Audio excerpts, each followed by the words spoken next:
Okay, so this is a updated version of the JFK and Lyndon Johnson screencast on the presidency of both U.S. presidents. I would like to start off with the Zapruder film. Zapruder is an American citizen who's there watching the president, and he gets on video the only footage of the JFK assassination. You're going to have to look this thing up on your own because I don't want YouTube to flag the video, which they have done already.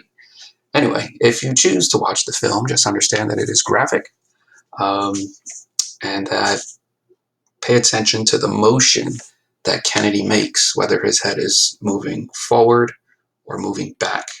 Anyway, there are pretty much two theories with the JFK assassination, the single bullet or the magic bullet theory. We can get into Umbrella Man. There's actually more than two. And I think the main reason why there's so many theories pretty much comes down to watching the video and having an understanding of where the two people get hit, Connolly and Kennedy. So if we're buying that one person fired a shot with one bullet, you have to then believe that the president gets hit here, here, and this man sitting in front gets shot here, here, as well as here. Now keep in mind that the gunman, Lee Harvey Oswald, is shooting from the sixth floor behind the president, right there. And again, if you were to watch the video, you would see that the president, for example, in this particular scene, he seems to be forward with his head. But then this is another image showing the potential trajectory of the bullet, which is going here. So at the end of the assassination, the government comes up with what becomes known as the Warren Commission. And the Warren Commission pretty much looks at the assassination footage and all of the evidence, and they interview people, and they're looking at where the bullet is entering, where it's leaving. They also are interviewing people. Was it there one bullet? Did you hear two fires? What kind of weapon was the person using? All of these questions come up. So this presenter was asked to come up with a map, which you see here, the sniper's lair. So the vehicle is right here. And if you believe that Lee Harvey Oswald shot the president, you have to believe that from this area, this location, he is firing in a downward motion trajectory here. And that there is an area known as the grassy knoll, which usually comes up in pop culture. The grassy knoll, there may or may not be somebody there with an umbrella. And they question whether or not this individual has some sort of rigged umbrella, which is why they call him Umbrella Man. And was this individual able to take a shot at the president?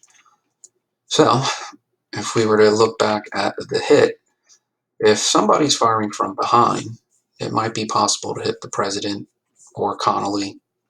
But if there's somebody in this area, the grassy knoll, then that would mean that they're firing in this particular direction here.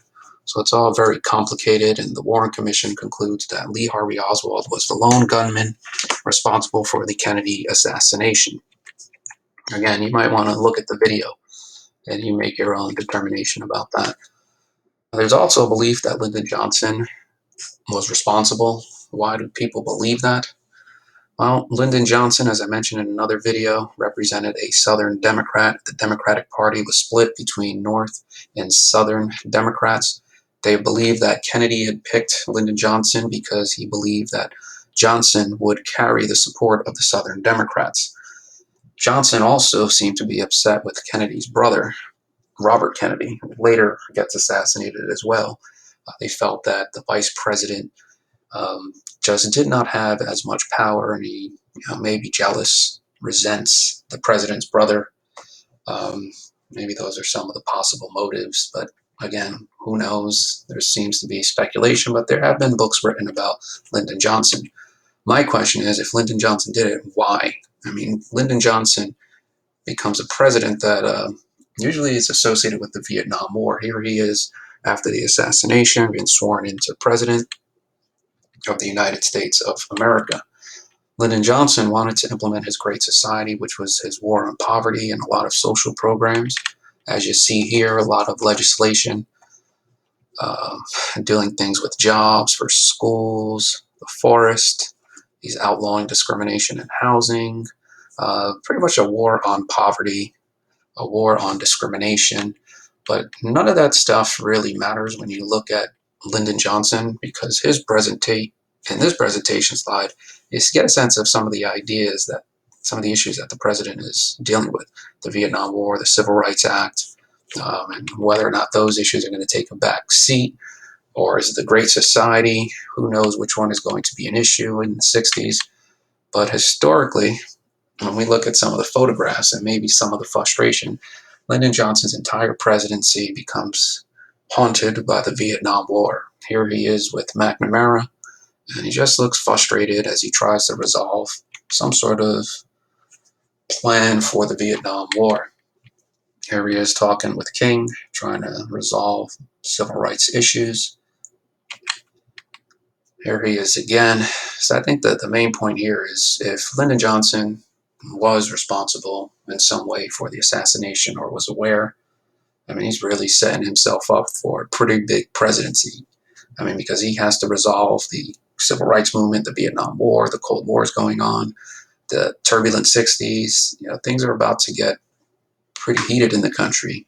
Why would he want to be president during those times? As you can see in this political cartoon, the Vietnam War haunting the president as he sleeps, and the president really at a loss with regard to the way that Vietnam War, which is why in 1968 he just decides, I'm not even going to run. With American sons in the field far away, with America's future under challenge right here at home, with our hopes and the world's hopes for peace and the balance every day, I do not believe that I should devote an hour or a day of my time to any personal partisan causes or to any duties other than the awesome duties of this office, the presidency of your country. Accordingly,